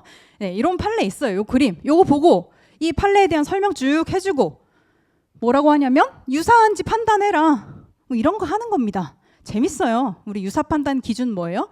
뭐 외관을 전체적으로 대비 관찰해서 뭐 서로 어떤지 보는 주요부가 좀 비슷한지 이런 거 보고 그런 거 쓴 다음에 실제로 주요부가 비슷한지 판단해주면 되거든요. 이제 그런 식으로 문제가 나온다. 거의 이런 식으로 그림 같은 거 주면서 시험 문제 나옵니다. 그래서 공부할 때도 이런 거 많이 볼 거고요. 자, 그래서 마지막 우리 동차 합격을 위한 우리 디자인 보호법 선택 시의 미션을 제가 드리면 이 4가지만 잘 지키면 무조건 패스합니다. 그리고 다른 시험 과목에도 전혀 악영향을 끼치지 않게 공부할 수 있어요. 먼저 첫 번째로 시험 전까지 기본서 5회독 채우기. 5회독이나 해야 돼? 되게 많은 것 같지만 절대 안 그래요. 제가 아까 하루 1시간씩 하라고 말씀드렸는데 하루 챕터 3개씩 보면 됩니다. 이 챕터가 제 책의 경우에는 총 47개가 있어요. 그러면 하루 3개씩 보면 16일이면 끝나요. 3주 조금 더 지나면 그러니까 한 달 동안 챕터 3개씩 평일에 매일매일 보자면 1회독이 되죠. 그럼 그걸 어떻게 하면 돼요? 3월, 4월, 5월, 6월, 7월 이렇게 매달 하면 돼요. 난 3월에 지금 디자인 보고 공부할 시간 없는데? 그러면 4월, 5월, 6월, 7월에 2주에 한 회독, 나머지 2주에 한 회독 이렇게 해도 돼요. 네, 그렇게 하든 어떻게 5번만 보면 됩니다. 그리고 사이드 노트라고 제 그 참고 서적 같은 게 있는데 이게 뭐냐면 심사 기준 그림, 판례 그림 같은 거 그냥 쫙 수록해 놓은 책이에요. 그건 그냥 뭐예요? 쉽게 말하면 그림책이에요. 그림책. 그거는 공부하다가 저게 무슨 말이었지? 하면 그림책 펼쳐서 보면 돼요. 그럼 그림만 보면 되니까 금방 보거든요. 뭐 3월, 5월, 7월 이런 식으로 보면 됩니다. 그다음에 2시간 풀다반은 4회만 써보면 돼요. 우리 아까 전에 뭐 특허 상표 김세현 변호사 설명할 때 실전 세트 아까 뭐라고 했죠? 8회로 구성되어 있었죠. 디자인은 제가 4회로 구성해놨습니다. 선택 과목 8회까지도 볼 거 없다. 4회에서 총 그럼 몇 문제예요? 한 회당 4문제 나오니까 16문제 풀어보고 그냥 시험장 들어가시면 됩니다. 실제로 이렇게 들었는데 다 패스하셨어요. 강의 들으셨던 분들. 네, 요것만 지켜주시면 저는 디자인법 선택하셔도 된다. 그리고 합격하실 수 있다. 이렇게 말씀드릴 수 있겠습니다. 네, 좀 저도 여기서 이제 마무리를 해야 될 것 같아가지고 올패스 우리 다 올패스 받으셔야죠. 네, 저랑 함께 할 수 있도록 제가 많이 강의 준비도 하도록 하겠습니다. 네, 고생 많으셨습니다. 감사합니다. 안녕하세요. 저는 이번에 이제 합격자 기준으로 이제 60일의 변리사 시험에 합격해서 여러분들이 동차 합격하시면 여러분들의 한 해 윗기소가 될 이지연 변리사라고 합니다. 저는 한빛학원에서 특허법 강의를 하기로 돼 있지만 이번에는 강사 입장이 아니라 그냥 합격자 입장에서 여러분들한테 합격 팁이나 노하우를 전달해 드리려고 자리에 섰고요. 여러분들이 저를 볼 기회가 동차 합격하시면 이제 합격자들이 연수원 들어가기 전에 이제 단체로 모여서 술 먹고 친해지는 자리를 가져요. 그럼 그때 여러분들이 보기에 남자분들 기준으로 GS에서 여기 계시는 분들 보겠지만 합격하고 난 이후에 그 3개월 시험 치고 이제 합격 발표 나는 3개월 이후에 학원에서는 꾸미지 않던 여자분들이 꾸미고 오면서 못 알아봐요. 그러면 서로 남자분들도 꾸미고 오고요. 그러면 서로 못 알아봐요. 서로 못 알아보고 대면 할 때 이제 한 해 윗기수 사람들이 와가지고 같이 술 먹으면서 그냥 말하는 거 물꼬도 좀 틀어주고 친해지는 기회를 만들어줄 텐데 아마 동차 합격하시면 그때 또 한번 보게 될 겁니다. 그리고 이제 앞에 이야기하셨는데 저는 거의 모든 강의를 다 한빛에서 들었어요. 특허는 서상수 변리사님 거 듣고요. 상표는 제일 먼저 이제 하셨던 김산 변리사님 거 듣고 그 디자인 보호법은 제가 정다운 변리사님 거를 들었는데 들은 이유가 제가 그 민소랑 특허랑 상표를 전부 다 남자 강사님 거를 들었어요. 특허는 남자 강사님밖에 없을 거예요. 상표도 거의 대부분 그렇고요. 그래서 최양철 변호사님한테 가서 저 아침부터 GS 듣는데 남자분들만 보는 거 너무 칙칙하고 힘들다. 좀 예쁜 여자 강사분 없냐? 최소한 선택이라도 좀 선택 과목이라도 좀 도와달라 하니까 이제 정단 변리사님을 추천을 해주셔가지고 저도 정단 변리사님 GS 듣고 합격했는데 저 특허는 전체에서 4등했고요. 디자인 보호법은 이제 72.6점 맞았습니다. 이게 저보다 높은 사람을 이게 특허 같은 경우에는 서로 막 나 몇 점 맞았는데 너 몇 점 맞았니 이러고 물어보는데 선택 과목은 사실 그런 걸 잘 안 묻긴 하거든요. 근데 저보다 높은 사람은 아직 한 명 봤습니다. 77점인 분이 계시긴 하는데 저도 저보다 그분 제외하고는 저보다 높다고 이야기해 주시는 분은 못 봐가지고 믿을만해요. 그래서 넘어가면은 네 가지를 이야기해 드릴 건데 이제 과목별 학습 팁이랑 그다음에 GS 쓰는 거, 그 답안지 공통사항, 그다음에 멘탈 관리랑 이제 수업 마음가짐 그리고 Q&A 이렇게 네 가지로 갈 건데 첫 번째로 특허법입니다. 특허법 여러분들이 이미 1차에서 보셨잖아요. 보셔가지고 그냥 1차에서 배운 거를 조금 더 어렵고 심화했고 그다음에 1차에서 대법원 판례 위주로 보셨으면 상황에 따라서는 특허법원이나 어떤 그냥 학술 내용 같은 것까지 겸사겸사 보신다고 생각하시면 돼요. 그리고 특허법 같은 경우에 저는 기본서 위주로 공부하시는 거는 적극 추천, 기본서 위주로 보시는 거 적극 추천드리고요. 그다음에 요 뭐 판례형 절차 조정 문제 요거는 GS 들어가시면 설명을 해주실 건데 특허를 합격자들도 다 합격수기 읽어보면 자기는 다 특허법이 제일 어려웠대요. 근데 저는 특허가 제일 쉬웠거든요. 그래서 왜 쉬웠을까 하고 고민을 했을 때 처음에 스타트할 때 저는 이제 동차 때 어떻게 했는지는 뒤에 가서 아마 연결시켜서 이야기 드릴 거니까 저는 답안지를 써야 되면 그 답안지 쓸 때 GS 끝나거나 아니면 공부하고 다시 GS 들어가 답안지 쓸 때 그 문제 푸는 데 있어서 가장 중요한 판례 있잖아요. 그거 하나를 가장 중점으로 공부를 하고 그 공부해 둔 거 가지고 논리적 현출 순서 위주의 공부라고 해서 얘가 정답을 맞추는데 가장 중요한 판례면 이제 얘한테까지 가기 문제 스타트에서 얘한테까지 가기까지의 그 논리적인 현출 순서가 있어요. 그러면 그 나머지 것들을 공부해서 그 문제 배점에 맞는 답안지를 쓰는 것을 특허에선 주로 쟁점으로 주로 이제 공부 방향으로 잡았었거든요. 그래서 나머지 거는 아마 다 이야기해 주실 거고 주로 보시는 거예요. 빨간색 글씨만 보면 됩니다. 중요판 남기하고 논리 채우는 거. 그다음에 그 특히 어렵다고 하는 게 책 보시면 이제 앞에 기본 개념 뭐 신규성, 진보성 이런 거 이야기하고 특유쟁점 또 넘어가서 뭐 수치 한정 발명, 선택 발명, 파라미터 이런 거 이야기하면서 거기서 또 신규성, 진보성 나오는데 대부분 사람들이 신규성, 진보성, 특유쟁점의 각각 내용들 다 따로 생각하니까 엄청 어렵다고 생각을 하시거든요. 근데 거기서도 뭐 명세서 기재요건, 신규성, 진보성 이런 거 나오면 그거를 아파트에서 나왔던 신규성, 진보성 관련 내용들이랑 연결시켜서 연결관계를 고민하면서 이거를 딱 정리를 해두시면 생각보다 특허법이 양이 많지 않다고 느끼실 거예요. 그러면 이제 여러분들도 공부하면서 딱히 어렵다라고 이야기는 안 할 겁니다. 그리고 답안지 채울 때 있어서도 앞에서 말했던 중요 판례 해두고 얘가 도출되기까지 논리적 현출 순서 위주로 공부를 해두시면 특허법 그렇게 크게 어렵지 않고요. 요거를 안 하면 이제 논 좀 누락 많이 합니다. 그 논리가 어떻게 되는지 모르니까 그 사이에서 이걸 빼먹고 답안지를 쓰면 배점이 10점인데 한 페이지밖에 안 나와요. 그러면 이제 다들 GS 끝나고 가가지고 서로 답 비교해보고 답안지 보면서 나 논 좀 누락했어 이러는데 이거는 이게 제대로 안 돼 있는 거예요. 그리고 상표 상표 관련해서도 상표도 어차피 1차에서 다 하셨잖아요. 근데 상표는 기본서도 기본서인데 이제 판례집을 적극적으로 활용하는 거 추천드리고요. 이 판례집 적극적으로 활용하라는 이유가 이제 이것도 판례형 문제랑 절차 조치형 문제 나올 텐데 상표는 사실관계를 바꿔버리면 쓰는 내용이 아예 달라져요. 그러면 그 판례를 공부하는 의미가 없어질 정도로 사실관계가 그대로 나오니까 판례집의 상표 사실관계까지 해서 어떤 법리로 이런 결론이 나왔는지를 다 알려주는 거를 기초로 해서 똑같이 이 결론 도출하는 논리적 흐름 공부하는 게 가장 중요하고요.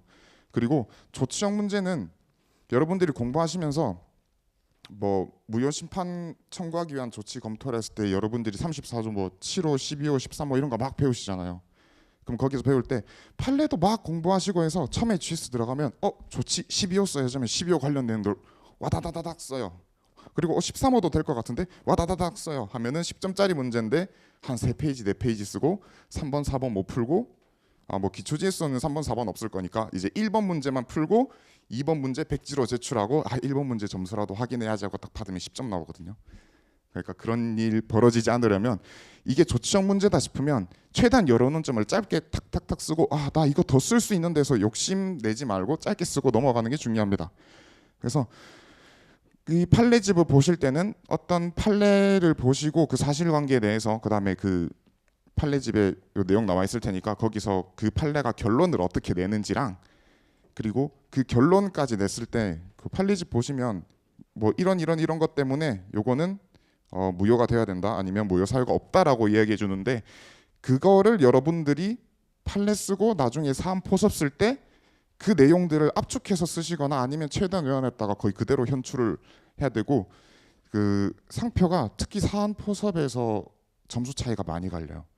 그 상표가 세 구간으로 나눠지는데 절대 50점을 아무리 해도 시험에서 절대 50점을 못 넣는 구간이랑 50점에서 55점 56점에서 60점 이상까지 세 구간으로 나눠지는 게 거의 다 여기서 나눠진다고 보시면 돼요. 특히 상표 고득점이랑 그냥 적당히 맞고 넘어갔다 하는 사람이랑은 여기 사안포섭 판례 쓰는 것보다도 사안포섭에서 진짜 극명하게 나눠지니까요. 공부하실 때 그 판례 내용 최대한 좀 숙지해 주시고 암기는 아마 다른 과목에 비해서 크게 부담은 안 가지실 것 같아요. 특허보다도 암기하는 내용은 적을 거고요. 민소보다는 당연하고요. 디보보다는 많을 겁니다. 그리고 민소는 여러분들이 1차에서 아마 거의 안 하셨을 거고 하셨어도 뭐 한 7월 8월 이쯤에 잠깐 보시다가 본격적으로 1차 공부하시면서 안 보셨을 거예요. 그래서 특성과는 공부 마인드를 좀 다르게 가져가야 되는 게 내가 이미 한 거를 가지고 본격적으로 뛰어들겠다가 아니고 그래도 좀 차근차근 밟아 나가가지고 현재 지금 내가 GS 프로 보고 결과물을 얻겠다보다는 이후에 최종적으로 시험에 가서 결과물을 뽑아내겠다는 마인드로 공부를 하셔야 되거든요. 그래서 특성과 달리 기본서나 판례집보다도 일단 이 사례집에 조금 더 적극적으로 투자를 하셔야 되는데 이 사례집이라고 해서는 사례집이라는 거는 이제 기출 문제들 모아놓거나 아니면 뭐 다른 시험에서 똑같은 쟁점에 대해서 문제 출제됐던 거 모아놓는 걸 사례집이라고 하는데 많이 풀어보셔야 돼요. 동차 기간에도 저는 사례집을 3회독 정도 했거든요. 전체 문제를 3번 정도 풀었고 풀 때 처음에는 다 풀어보고 두 번째는 중요한 것만 풀어보고 세 번째는 내가 틀렸던 것만 위주로 이렇게 해가지고 저도 3시라 가지고 4개월 동안 1차 준비해서 합격하고 3월부터 해서 7월까지 기간이 없었을 때도 3회독은 했었거든요. 그리고 사실 그 이전에는 사례집을 왜 봐야 되지 하고 좀 등한시했었는데 합격할 때 사례집 해보니까 이거 왜 풀어야 되나 감이 오더라고요. 그래서 사례집은 무조건 적극적으로 추천하고요. 그다음에 이거 민소가 양이 많으니까 다들 암기에 엄청 집착을 해요. 그러면 암기에 집착을 해서 그거 외워놓고 똑같은 결론이랑 똑같은 판례를 쓰는 건데 사실관계가 다른 것들은 엄청 많아요. 그러면 GS에서 특정 문제 풀어보고 이런 내용 외워야 되는구나 엄청 달달달 외운 다음에 똑같은 판례랑 똑같은 결론 나오는 다른 사실관계 던져주면 못 풀어요. 그거는 이해가 안 돼서 그렇거든요. 그리고 아까 앞에서도 말씀하셨듯이 초기에 한 3, 4, 5월에는 뭐 제대로 할 수가 없다 해도 결과가 안 나온다 이런 이야기 해주셨잖아요. 그때 최대한 외우기보다는 암기 먼저 확실하게 해두시고 내가 쓰는 내용이 조금 더 부족하더라도 그 사안이 사실관계 다르게 던져줬을 때 적어도 암기란다 이해가 완벽하게 돼 있으면 그 암기 채우는 거는 적어도 이해하는 것보다는 그 나중에 뒤에 가서는 부담이 훨씬 줄어들 거니까 저는 이해 먼저 하시는 것 무조건 추천드립니다. 그리고 이거 괜히 공부하는 데 있어서 뭐 교수저라거나 아니면 다른 학교 특강하는 학교들 있잖아요. 거기 가서 괜히 이상한 거 보고 와서 양 늘리기 절대 하지 마세요. 그 책에 있는 것만으로도 충분해. 저는 떨어졌을 때는 그런 특강에 엄청 집착을 했었고요. 요번에 합격할 때는 특강 하던 말던 나는 무시한다. 어차피 어떤 특정 학교별로 특강을 하면 내가 그 학교 학생이 아니면 그 학교 특강을 들을 수가 없어요. 엄청 힘들어. 그럼 친구한테 구해서 들어야 되는데 그거 할 시간에 그냥 기본서 그다음에 사례집 더 풀어보는 게 합격에 더 도움 될 겁니다.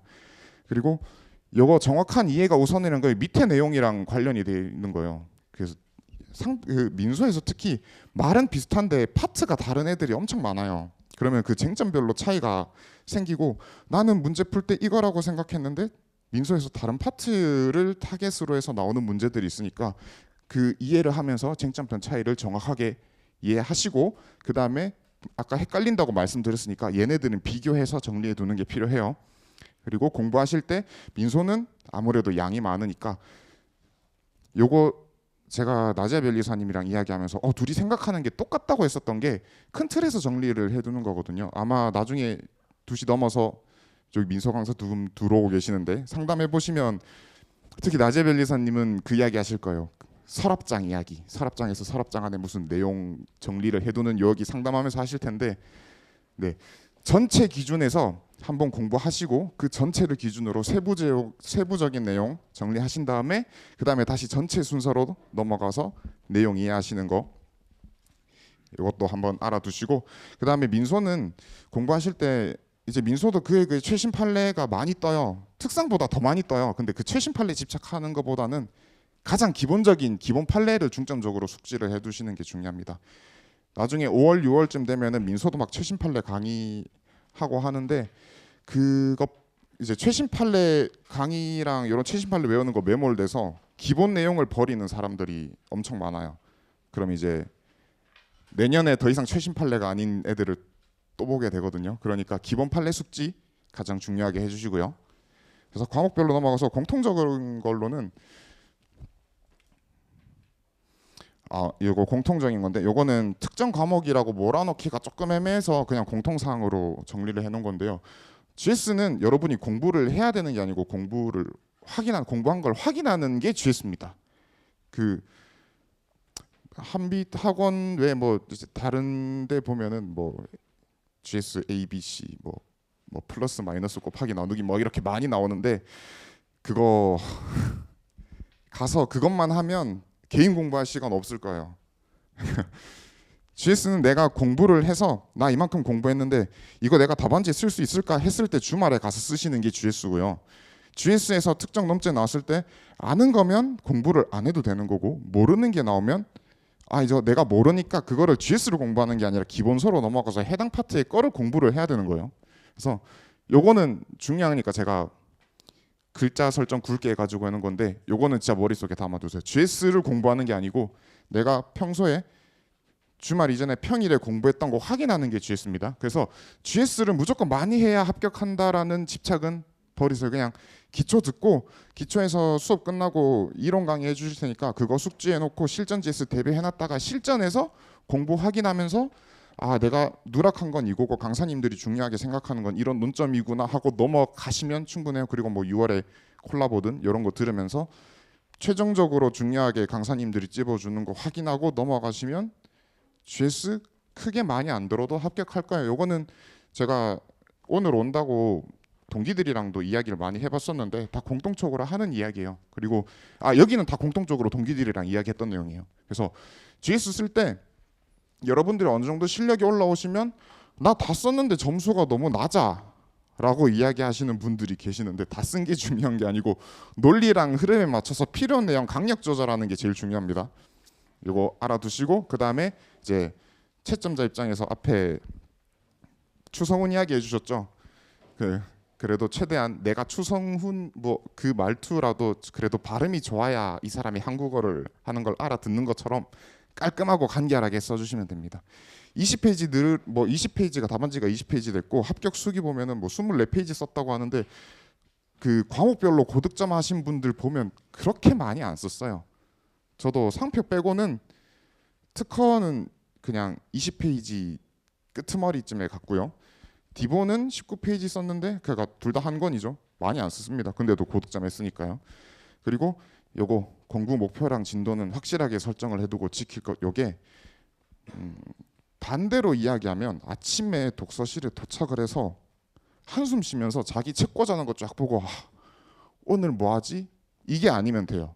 내가 그날 와서 어떤 거 공부해야 되는지는 플래너든 뭐든 이런 걸로 확실하게 정해 두시라는 의미고, 그 다음에 한 과목에 자신 있고, 뭐 예를 들어 내가 민소를 잘한다. 그럼 특성이 어려우니까 나는 민소 점수 높여서 합격해야지는 하지 마세요. 그 한 과목에 매몰되고 나머지 버리면 그 버린 과목 때문에 떨어져요.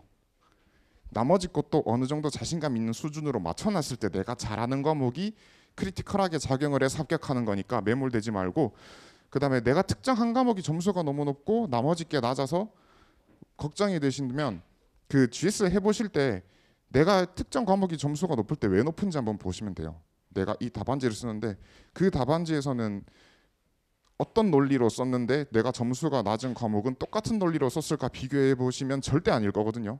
그러니까 이것도 그 자기가 잘 나오는 과목 못 나오는 과목, 이거는 아마 김선배 리사님이 말씀해 주셨던 자신과의 싸움이라는 말과도 공통되는 내용일 테니까 이것도 한번 보시고, 그 다음에 뭐 당연한 거지만 자신과 공부니까 남과 비교하시면 안 되고, 그 공부하시다 보면 내가 풀었던 GS에서는 안 나왔는데 다른 학원 GS에서는 뭐가 나왔대요. 그러면 나 그거 공부해야 되는 거 아니까 막 쫓아가서 나중에 되면 공부는 안 되고 논점 수집해 놓는 사람만 돼요. 그러면 이거 논점 수집가는 절대 하지 마세요. 그 논점만 알고 답을 못 쓰는 사람들을 논점 수집가가 되는데, 이 학원에서 뭐 나왔다 저 학원에서 뭐 나왔다 해서 다 모아놓고 나면 점수는 안 좋은 논점 수집가가 됩니다. 그리고 지금 동차분들 단계에서는 암기하실 때 되게 완벽하게 외우려고 집착을 엄청 하시는데, 지금 특정 판례를 완벽하게 내어서 답안지 쓰면 이제 8줄 나와요.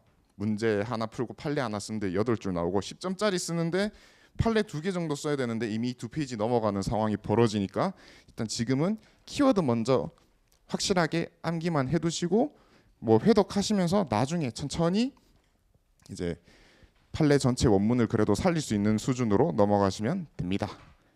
그리고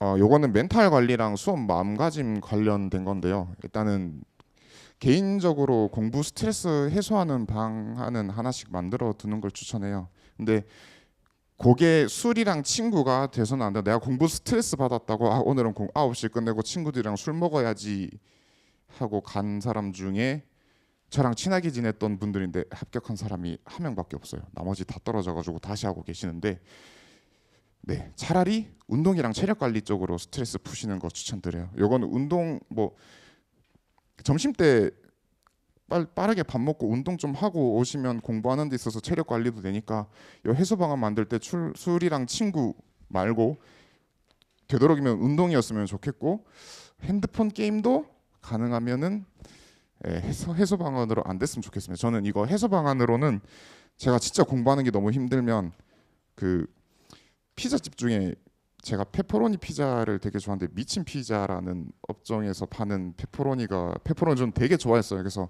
공부할 때 너무 힘들면 그날 하루는 1시간에서 2시간 정도 일찍 가서 그냥 그 피자 시켜 먹거나 아니면 초밥 시켜 먹는 걸로 스트레스 해소했으니까요. 그 정도는 괜찮을 것 같고, 동차 입장에서 그 3, 4월에 가장 많이 하는 질문이 변리사님들, 자기가 듣는 기초 GS 변리사님들 찾아가가지고 저 암기가 너무 안 돼요. 뭐 머릿속에 안 남아요. 이거 3월에 엄청 소위 말해서 찡찡대요. 근데 저도 그랬어요. 생수 변리사님 찾아가서 너무 판례가 안 되는데 어떡하죠 하고 김선 변리사님 찾아가서 하는데, 아까 앞에서 그려주셨듯이 그 여러분들이 암기를 나 슬슬 암기가 되는데라고 자각하는 게 빠르면 5월 말이고요.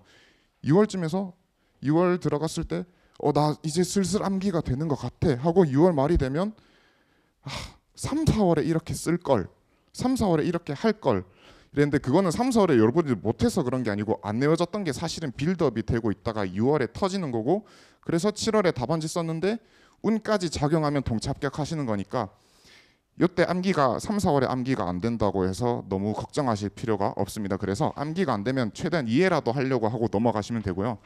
그다음에 모르는 거 생겼을 때 요거 진짜 하지 마세요. 친구들끼리 GS 문제 풀어보면서 아 이건 답이 이거고 이런 판례 쓰면서 이렇게 결론 내야 돼 하고 친구들끼리 토론하고 결론 내요.